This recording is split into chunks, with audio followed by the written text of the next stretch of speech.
আচ্ছা, এখানে যে তথ্যটা আমাকে দেওয়া হলো, এখানে তুলার যে এখানে অংশটা নাকি খুবই মিষ্টি, এই কারণে অনেকে নাকি এটার লোভে কিন্তু এটা খাওয়া শুরু করে। দেখে আমরা একটু খেয়ে দেখি, টেস্ট করে। এটা কিন্তু ভিতরে পাওয়া গেছে। হ্যাঁ, এটা তুলার কুলি, তুলার কলি যেটা, হ্যাঁ তুলার কলি আসলে যথেষ্ট পরিমাণে মিষ্টি। আসলে কার্পাস তুলার এই বনে মনে হচ্ছে আমরা হারিয়ে যাব, এত দারুণ এই কার্পাস তুলার এই যে জমিটা, সত্যি অপূর্ব সুন্দর দৃশ্য।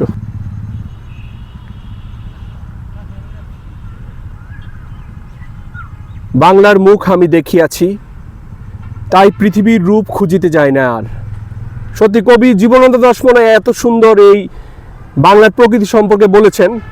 এই কার্পাস তুলার এই যে এই জমিটাতে এসে সত্যি আমাদের হারিয়ে যাওয়ার মতো অবস্থাই হয়েছে।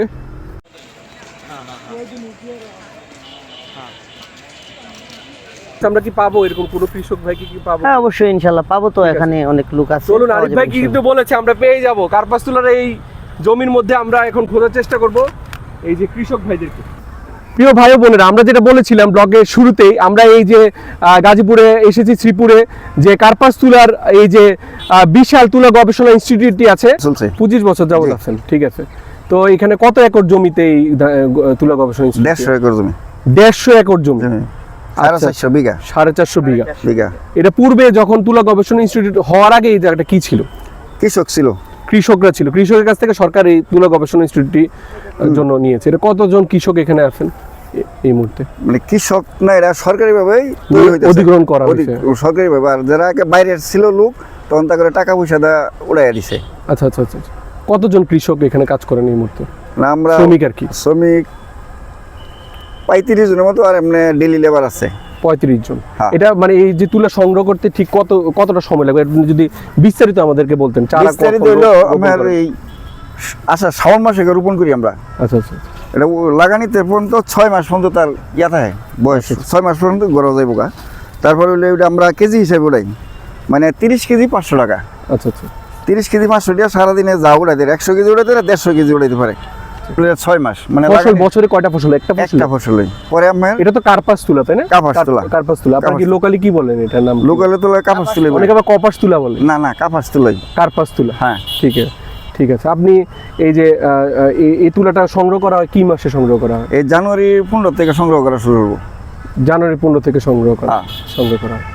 কোথায় সাপ্লাই কোথায় দেওয়া হয়? সাপ্লাই ঢাকা হেড অফিসে টেন্ডারে পরে আমরা মাল সাপ্লাই দিয়ে দিই মেলের নেগা। আচ্ছা, মেলে বিল করে। একটা গাছে কি পরিমাণ, কত মানে কি পরিমাণ তুলা হয়, কত আউন্স হয়?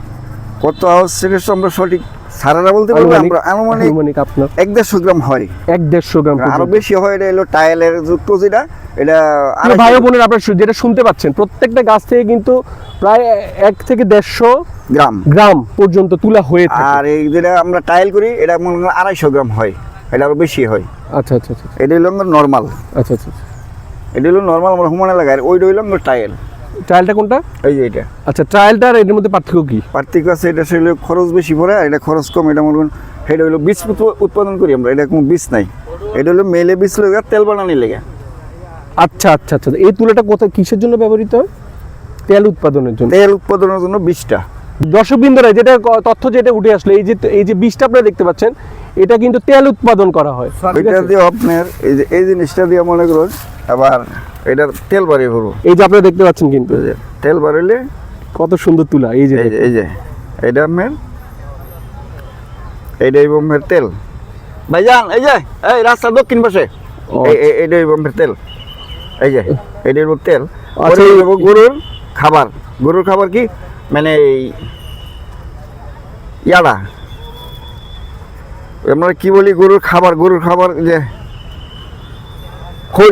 খোল বানাইবো দাদা। আচ্ছা আচ্ছা।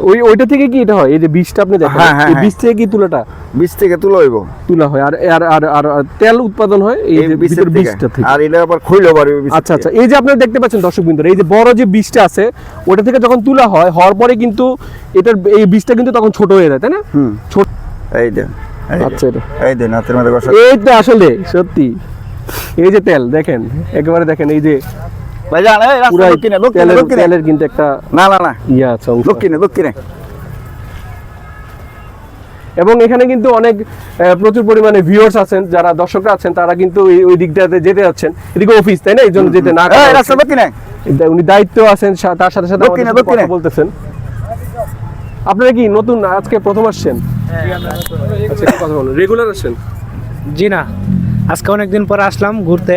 আচ্ছা আচ্ছা, জানি যে এখানে বলে ভালো লাগে তাই আসলাম। কেমন লাগে পারপাস তুলার এই আজ আমরা ফার্স্টে আইছি আর কি, ওদিক দিয়ে ঘুরলাম, এখনো পুরো একটু ঘুরি নাই। ম্যাডাম আপনাকে শুভেচ্ছা জানাই আমাদের সাথে কথা বলার জন্য। তুলা দিয়ে শুভেচ্ছা। ঠিক আছে, খুবই সুন্দর কিন্তু এই তুলা দেখেন। এর সাথে এই যে নিরাপত্তা বাহিনীর সদস্যদের সাথে দেখা হয়ে গেল, ওনারা এই দায়িত্বে আছেন। ভাই কেমন আছেন ভাই, কি জি অবস্থা? ভালো আছি, আলহামদুলিল্লাহ ভালো আছি। আচ্ছা আচ্ছা, এই দিকে যাওয়ারতে মানা কেন, মানে না করা, ওই যে কি অফিসিয়াল অংশ তাই না?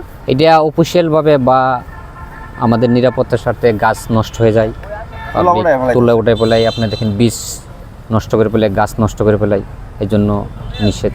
আচ্ছা আচ্ছা, ওই দিকটাতে কি মানে খুবই উন্নত মানের তুলা উৎপাদন হচ্ছে না? হ্যাঁ, উন্নত মানের তুলা। ওটা মানে এটার চারাটা ওইখান থেকে আসছে? হ্যাঁ, এখান থেকে বীজ সংগ্রহ করে আমরা এখানে চারাটা সংগ্রহ করি। আচ্ছা আচ্ছা, আপনাদের এখানে সপ্তাহে কি প্রতিদিন কি খোলা, প্রতিদিন আসতে পারবো আমরা? প্রতিদিনই আসা যায়, কিন্তু এটা বলা হচ্ছে তুলার খেতে নামা যাবে না, আর হচ্ছে এই যে আমাদের গেট থেকে ঢুকতে দেখতে পাচ্ছেন দর্শনার্থী হাজার হাজার দর্শনার্থী এখানে যাচ্ছে, এবং ওই অংশটাতে আমরা ঢুকার যে বা দিকের যে অংশটা, ওই অংশটাতে আমরা যাব না, কারণ ওইদিকে হচ্ছে উন্নত মানের তুলার যে বীজটা ওইখানে তৈরি হচ্ছে। এবং ওনারা যেটা বললেন, এই যে তুলা আমরা যেহেতু এটা একটা রাষ্ট্রীয় সম্পদ, সেক্ষেত্রে আমরা কেউ যেন তুলা গাছের ভিতরে গিয়ে ছবি তুলে টিকটক করতে গিয়ে যেন আমরা এই তুলাগুলো না ছিঁড়ি, কার্পাস তুলাগুলো না ছিঁড়ি, এবং গাছের যেন কোনো প্রকারের ক্ষতি সাধন না করি, তাই তো? এই যে এইগুলি আপনার দেখেন, এগুলি ছিঁড়ে নিয়ে যায়, কুলিগুলি আপনার এই ছিঁড়ে নিয়ে যায় অনেকে গাছটার এই ডালটা সব ভেঙে নিয়ে যায়, তো এটা তো ক্ষতি হয় রাষ্ট্রীয়ভাবে বা গাছের একটা পরিবর্তন হয় দীর্ঘদিন। কিন্তু আমরা বলটা এই যে এইটা খেয়ে নিয়ে গেলে তখন তো এই কুলিটা নষ্ট হয়ে গেল। এই যে ভাই তুলার কলি খান ভাই। হ্যাঁ, আসলেই তো ঠিক আছে, আমাদেরকে দেখে আবার যারা এখানে আসেন তারা কিন্তু আবার তুলার কলি খেতে যাবেন না, আমরা বিশেষ অনুমতি সাপেক্ষে সবচেয়ে কিন্তু ভাই আমাদেরকে একটা তুলার কলি খেতে দিয়েছেন, এই জন্য আমরা খেতে পেয়েছি। কি রা সাদাব, তোমার কেমন লাগছে আজকে এখানে এসে? কেমন লাগছে এখানে চারপাশে তুমি যে দেখতে পাচ্ছ যে জমিতে, কি এগুলো, কি কিসের গাছ? তুলা গাছ না? ভালো লাগছে তুলা গাছ দেখে? আচ্ছা, সাদাবের কিন্তু তুলা গাছ দেখতে অনেক ভালো লাগে। যা আমাদের মানে অন্যরকম একটা অনুভূতি, যা মানে বলার মতো নয়, নিরিবিলি একটা পরিবেশ, খুব ভালো লাগতেছে। আপনারা হচ্ছে গাজীপুর চৌরাস্তা থেকে বাগের বাজার আসতে পারেন, বাগের বাজার থেকে একেবারে কাছেই এই তুলা গবেষণা ইনস্টিটিউটটি অবস্থিত, বাংলাদেশ তুলা গবেষণা ইনস্টিটিউট গাজীপুর। প্রিয় ভাই ও বোনেরা, আমরা কার্পাস তুলার একেবারে 150 একর জমির একেবারে মাঝখানে আছি, সেখানে আমরা কথা বলবো। এখানে আগত প্রচুর পরিমাণে লোকজন আছেন, আপনারা দেখতে পাচ্ছেন আমার পিছনে প্রচুর পরিমাণে লোকজন দর্শনার্থী। এই যে কাকার সাথে আমরা কথা বলবো। কেমন লাগতেছে আপনার এখানে? ভালো লাগতেছে। আপনি কি আজকে প্রথম আসছেন? না, আমি প্রথমে আসছি আজকে প্রথম আসছেন? জি। কি দেখলেন এখানে এসে? এই দেখছি যে লোক সংখ্যা ঘোরাফেরা করতেছে, এগুলো দেখে ভালো লাগতেছে। আচ্ছা আচ্ছা আচ্ছা, জি, সবকিছু মিলে কাকার সাথে কথা বলার সাথে সাথে আমি আজকে ব্লগটি এখানে শেষ করছি। সবাইকে আজকে এই ব্লগটি দেখার জন্য অশেষ ধন্যবাদ। কার্পাস তুলার এই 150 একর জমির মাঝখান থেকে জানাচ্ছি স্বাগতম, এবং আমাদের রোড ইন লাভ চ্যানেলের ভিডিওগুলো আপনি নিয়মিত দেখবেন এই বলে আমি আমার এই ব্লগটি এখানে শেষ করছি। ধন্যবাদ সবাইকে।